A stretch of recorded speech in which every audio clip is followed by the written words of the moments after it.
Welcome to Savvy Business, Life Unscripted, with your host, Christina Rivera, where our guests share their wisdom and valuable business tips, empowering our audience to expand their personal potential. Hi, Ruble Chandy. Welcome to Savvy Broadcasting, Life Unscripted. I'm so grateful to have you here this wonderful evening. Thanks for having me, Christina. I am so happy to have you for our Life After COVID series. We're going to touch on how we can get businesses up and roaring and amazingly successful in 2021 and beyond. This segment is called The New Playing Field, Possibilities in 2021 and Beyond. And you're just the person to help them. You're also the author of 90 Days to Life, A Journey from Turmoil to Triumph. And that sounds like the story of a lot of our entrepreneurs who have setbacks as is normal with businesses. But then if you keep at it and make the right moves, you can go from turmoil to triumph. Thank you. Thanks for having me. Yes, I didn't even know this was going to happen. I wrote the book in 2019. It became an international bestseller. I didn't know that this was going to happen a year after. So yeah, it's challenging time, but there are so many opportunities, Christina. Yes. And tell me about what you found during the whole past year, because I've seen amazing possibilities. One guy I know did only live events, and you would have thought he'd go out of business. But what he did is he took it all virtual and is actually making more money now. Another person, a food truck, you think, okay, you're definitely going out of business, a food truck. No, they've actually exploded their business and took it in a new direction, is making even more money. So it's awesome to see that some businesses are just pivoting and saying, okay, where are the opportunities? Yeah. So in the terms of business, what we used to say is, Darwin said, survival is for the fittest. Mm-hmm. And in the context of business, the fittest is the most adaptable. So what does that mean? Like businesses that can adapt the most to a new environment, that's what is going to survive. I use this example of a polar bear. There was this big brown bear, dark blackish brown bear, got stuck in a place with so much snow. He didn't know how to survive. It took the polar bear 100,000 years to adapt to that environment. It's like, okay, there is I don't want this walruses and sharks kill my tiny cubs. So it figured out how to adapt to this new environment in 100,000 years. We don't have 100,000 years. We don't have 100 years. We don't have an year. What we need to do is human brain, human mind, human body has this amazing ability to adapt to anything that is happening and come up ahead. When something challenging happens, we always come ahead. Far ahead. So that is what is happening when I'm helping businesses in 14 different countries, Christina. There are so many businesses that have doubled and quadrupled as we are going through this challenge. And some people went out of business. Some people, quadrupled their business. Mm-hmm. Yeah. It's interesting you say that, Ruble, because I remember someone talking about, when you look at animals and trees and nature, it's very set. Like a squirrel just goes out and knows how to be a squirrel. But as human, we've got this wonderful thing called creativity, where we can imagine a vision of what we'd like to create and make it happen. Like you want to create a bridge. Okay, we'll go out and make it with a whole bunch of other people and create this bridge or whatever it might be. So it's really fascinating that we can do that. It makes us probably a little bit more even adaptable than anything else in nature. But I think sometimes we forget how much adaptability we have in creativity. Yeah. So the reality about the human experience versus a squirrel experience is that the squirrel basically lived in the same shelter for 4 million years probably, whereas humans we were probably living in trees, and then we went to some caves, and then when we created something else, and then something else, and something else, and we are constantly evolving.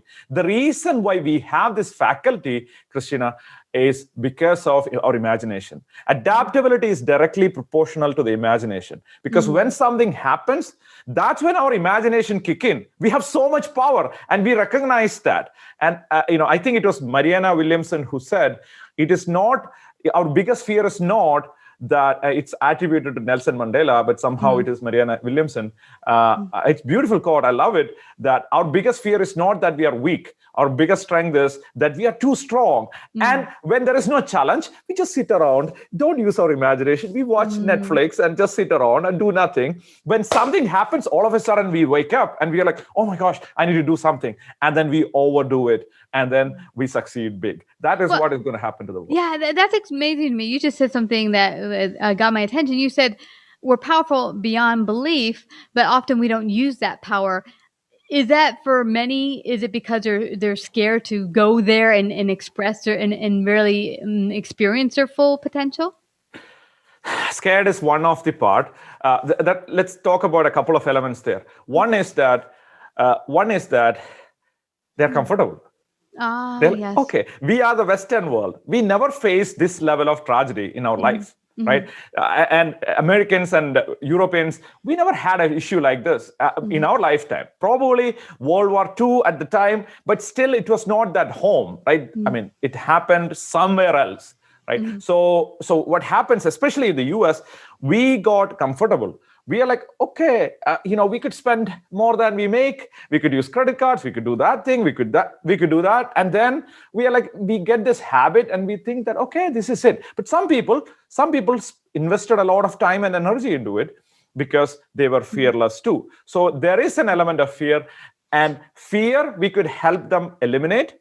What I have seen with people is if they are comfortable and if they settle for mediocrity, I cannot help them. Meaning, if I see, do you understand what I mean? If you are really in a bad situation, or if you are really in a good situation, I could help you move to the next level. But if you are in a place, you're like, I'm good here, then nobody can help you, right? So that's why this kind of experiences will jolt us, which will kind of push us. Like, oh my gosh, what is happening? Because I see people dying all over the world. I'm from India originally, and I see like a lot of people that I grew up with. Some of my friends are dying. So we would actually literally look into our life and realize that we have 80 to 100 years of life, and that will go just like this. By the time you finish Snap 10 times, you're like 75. You're like, what the heck did I do in my life? Right? And that realization did not happen to a lot of us because we kind of were caught up in a river. We were like swimming along. And then all of a sudden you wake up, it's Niagara Falls. You have like 3 minutes to figure out how to escape, right? Because you are going into that fast water, but now you cannot play around anymore. You need to wake up. And that's when humans wake up. Wow, I love that you say that, because so many people have come on the show, past guests, and said their greatest, how should you say, success or triumph has come from the greatest crisis. That crisis or misfortune actually pushed them to the edge and caused them to bring out their brilliance in ways they never imagined prior. And you said something else I thought was interesting, which is the comfortability of things. When things are too comfortable, you don't want to move. Why move? This is awesome. It feels great. And it's when you get that uncomfortable or that crisis in your life that it pushes you towards the end and towards greatness. Yeah. So in my take on crisis, Christina, crisis is your soul's demand to take you forward. Your soul is like sitting around. I'm like too tired. What the heck are you doing here? Like, show me something so that I could activate myself. So it's a soul's expression, soul's demand for greatness. So essentially, that's what a crisis is. I came up with the definition right here. That's awesome. Crisis is soul's demand for higher expression. Yeah. So I remember hearing the story about this woman who had cancer. And it was at that moment when she went through that experience that her life after that exploded, when she was able to go past cancer, heal from it. But before that, her life was kind of humdrum. She had then, after getting cancer, got in touch with, what do I want to do? What's my purpose? How do I want to express myself in my fullest potential here? And it just really exploded her. So it's really cool to hear that. Now, I hear you've helped a lot of businesses go to 8 to 9 figures. You are known for that. You are the creator of the Online Business Accelerator workshops. Share a little bit about how you really help businesses you really grow to that extent. Sure. So in a higher level, businesses have only 3 challenges. So either they have a mindset challenge. 60% of a business challenge is mindset. 20% of a business challenge is strategy. and 20% of business challenges not taking action. That's it, right? So if you know, like, if you're like me, helping businesses close to 1.5 decade, by this time you know that that's it. These are the 3 things that you're working with. In mindset, it could be the person thinking that, like, I was working with a group of entrepreneurs from several countries today, and one of my clients, who's a premium client doing several $1 million, he was in a Zoom call like this today, and talking to me, and he's saying, business is like a snake and ladder game. Do you remember snake and ladder game? No, not here. Okay, so there is a game called Snake and Ladder. So you move forward, like to 32, there is a snake that will bring you back to 1, right? There's a game like that. When I grew up, it was like that. And I told him, if you have that metaphor, I promise you're going to fail again and again. Why? Because if you think that your business is going to go up and then go down and go up and go down, you're going to sabotage. Right? Because, say that again. You're going to sabotage. Because you think that something is going to happen, all of a sudden you give up because you're scared. So in mindset itself, the identity of the CEO is there. Like, what do you believe about yourself? Is it your destiny to do this? Or are you here to just make a quick buck? Right? Or is it because you believe that in the core of your soul that you're here to do something extraordinary? So that's the identity. Then we have this metaphor or story about your business. Like, what is the story that you have about your life, about your business? What are your values? Right? What are the beliefs that you have about your business? What are the beliefs that you have about yourself? The beliefs that you have about your product. If you believe your product sucks, definitely you're not going to sell. Right? So there are a series of things that we do on the mindset side, because it's like a diagnosis. We have 3 things: mindset, strategy, action. In mindset, we look into this entire spectrum of the business owner. Even if they are doing $70 million, they are stuck at $70 million. It might feel like, oh my gosh, they did 70 million. Yeah, but when they come to me, they're like, I don't know how to move forward. I go to 70 million, but I don't know how to take it to $1 billion. So when we look at the mindset, invariably, there will always be a mindset piece. Right? Go ahead. Yeah, what I'm sensing there, because I've worked with a number of smaller launch businesses that start to really grow in the millions, and they're like, we want to get to that billion. And often I'm getting where you're saying here, because they're used to being and acting in that $1 million space, not in that $1 billion space. It's like they've got to expand their thinking before they can even do the other things, like, as you said, set up the different processes and the strategy. So what happens is they're trying to grow at the same time they haven't expanded to that thing. Imagine there was a story long time ago, a mystic called Vivekananda from India. He actually was invited to a king's palace, and king asked him, hey, you seem to be a knowledgeable, wise man. Can you make this stick? So he brought a stick in front of him and said, can you make the stick smaller? Right. And the guy said, yeah, for sure, I could do that. So then the guy, Vivekananda, asked the king, hey, can you get me a big stick? Right? And one of this person who gathers stick in a palace, whoever that is, brought a big stick, and he bought that big stick and kept that in front of the small stick. Imagine a big stick sitting in front of a small stick. And he said, do you think this is smaller now? Yeah, all of a sudden it looks smaller. So what happens is humans, business owners, entrepreneurs, they haven't expanded their stick of their identity to see that vision in, like, sometimes say, oh, I want to grow a $1 billion company. I want to do a $100 million company. I want to grow a $1 million company. But they haven't expanded their identity, their stories, their metaphor, their beliefs, their values to grow to that level. So since that didn't happen, no matter what they try, imagine there was a box that you're staying and you're like, I want to grow this box into a room, but I'm like hitting here, but I'm still sitting in the box because it hasn't expanded. That's the mindset piece. Then we work on the strategy piece, as in, how could you be more productive? How could your team be more efficient? How could you manage your team? How could you build your team? And how could you give world-class experiences? That is a strategy piece, and there are so many things that we do there. And then finally, not taking action is the third thing. right? People want like the biggest dreams, but when they want to wake up, when the alarm ring, they're like, I could sleep for like another 30 minutes. I could not do this project for 30 days. I could not take this marketing effort for until next year because let the COVID finish, and then I will have the peace of mind. And let me finish watching whatever show that we are watching in Netflix. Next 3 days, I'll do that, and then I will do it. And then we would teach them to fix their mindset, fix their strategies, fix their action so that they could pull forward. That's what Accelerator does. Wow. And that's amazing to me because you mentioned something that I don't generally hear people talk about, but they haven't expanded their vision, their story, and their values. And I thought that was interesting because when I first set out to start my business, one of the first things I heard from family members and friends is, well, who do you think you are?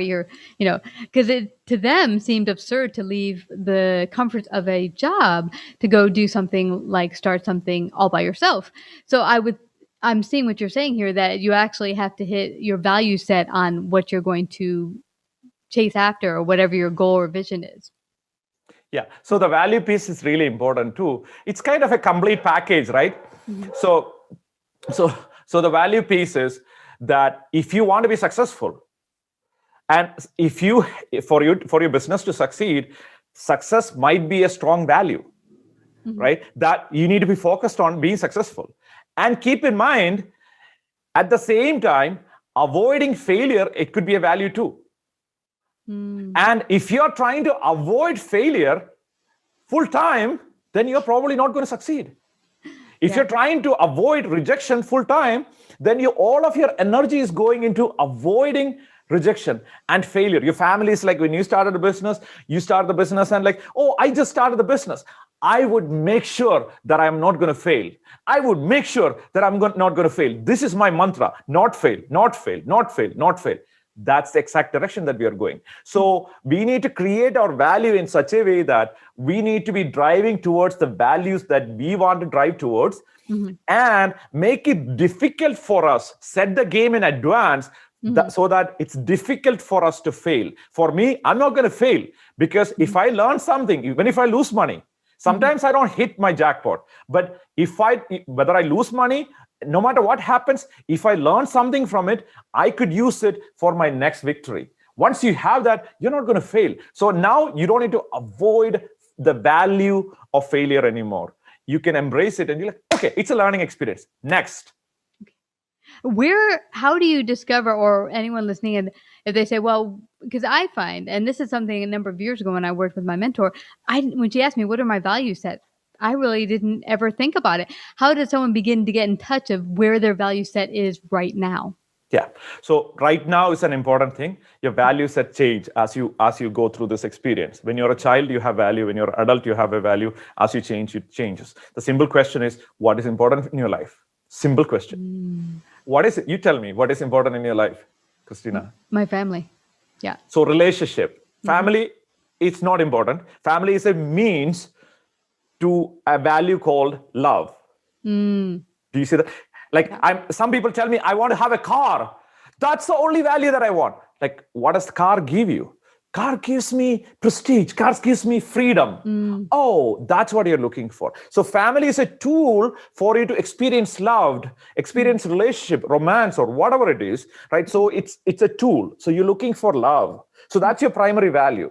So what do you want to avoid the most in your life? What do I want to avoid? Well, I don't like failure. That would be nice. Look at that. So now you want to have family and you want to avoid failure. So now that shows one value. What do you want most in your life? What is important in your life? What do you want to avoid in your life? So these are delta values, what I call as shadow values and soul values. The soul values are the values that you want to move toward, which is relationship, love, romance. And failure is a shadow value. You want to avoid going to the shadow. Yeah? Yes. Makes sense? Now you know your values. You just keep asking this question a few times. You could find out the values that you're looking for, the values that you're avoiding. Once you know that, then the next step, which is, you didn't ask me that question, I'm going to answer it anyway, is that you ask this question: what should happen in order for you to fail, let me ask you that question. What should happen in order for you to feel like a failure? Oh, well, ah, la, la. Well, I have in the past. It's something that you strive for and you don't reach. So you strive for something you don't reach, you consider yourself a failure.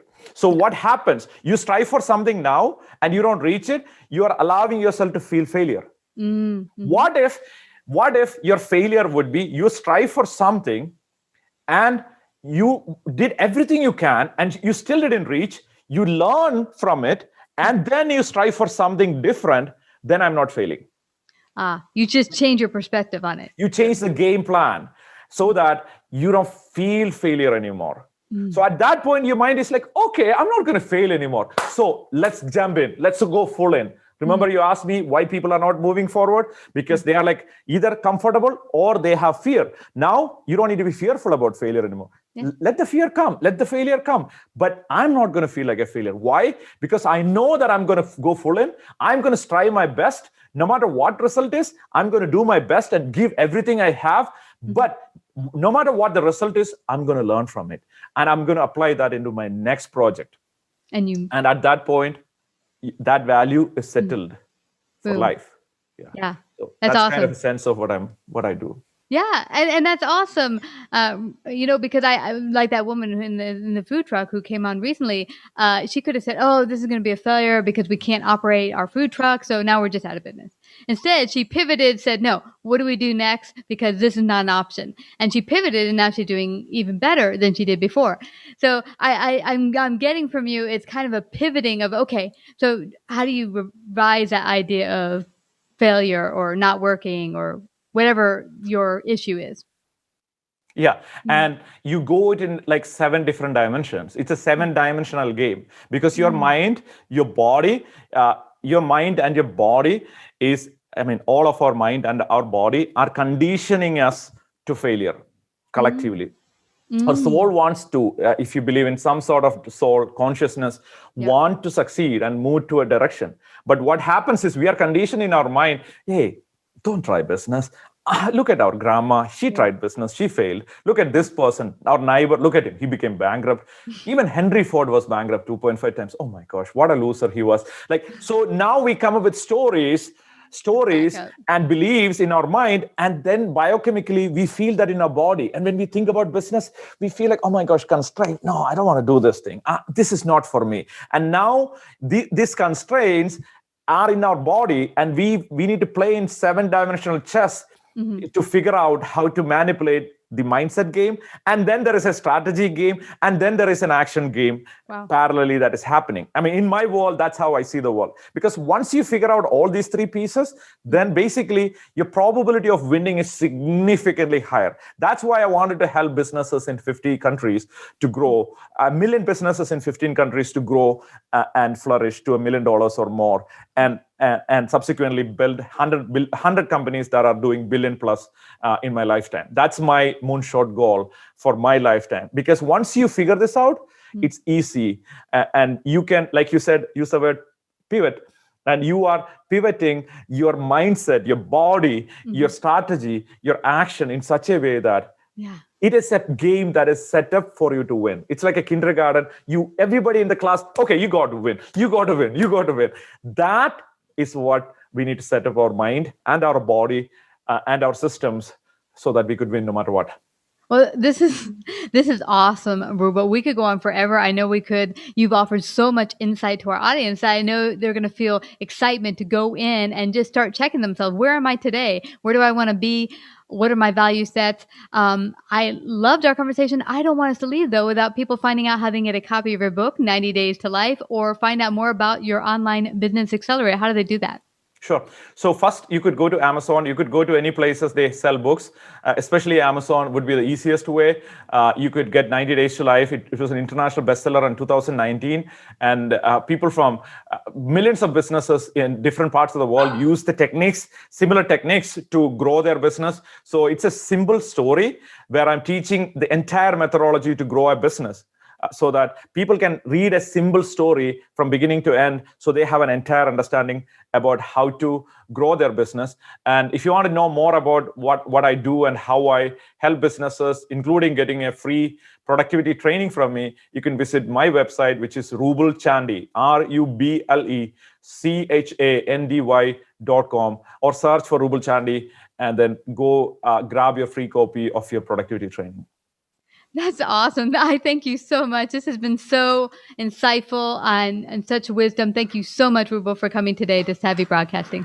Absolutely. Thanks for having me. I had a great time. Thank you. Like, subscribe, and share this episode. To listen to more savvy episodes and savvy biz tips, go to www.lifeunscriptedradio.com. To find out about our paid sponsorship opportunities or how to become a guest, email Christina at lifeunscriptedradio.com.